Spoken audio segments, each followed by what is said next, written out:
Hello class, just wanted to give you a quick rundown for week 2.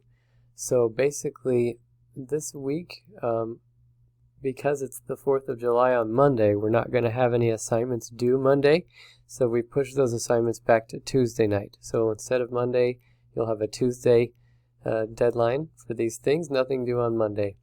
And for that day, Tuesday night, you're going to review the feedback on your outline that your peers gave you and that you gave to yourself. So you'll go ahead and take a look at that feedback, and it's important that you do that. Reading your feedback is factored into your score, so you have to actually go in and look at it.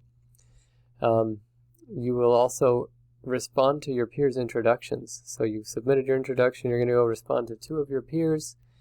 You'll learn about signal phrases and quotations and take a quiz. You will also write your first body paragraph for your editorial and submit that. For Wednesday night, we've got some information here. You will revise your introduction, so you're going to look at the feedback your peers gave you on the introduction and the feedback you gave yourself and make some changes, submit a revised introduction. You'll respond to your peers on their body paragraph 1 submissions. 2 of your peers, you'll give them feedback and give feedback to yourself.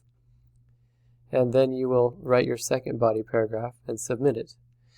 There'll also be a sentence fragments handout and video, and a sentence fragments quiz that go with it for the end of that lesson. And then for Friday night, you're going to respond to your peers' body paragraph 2 submissions, 2 of your peers, and give feedback to yourself. You will complete your editorial full draft, format your paper, and add the works cited. Then you'll submit that full draft for your peers to review. On Saturday night, you'll respond to 2 of your peers' draft, or for Saturday night, you'll respond to 2 of your peers' drafts and take the Comma Rules 1 quiz and review these resources. So that's everything for week 2. Hope you have a great week, and let me know if you have any questions.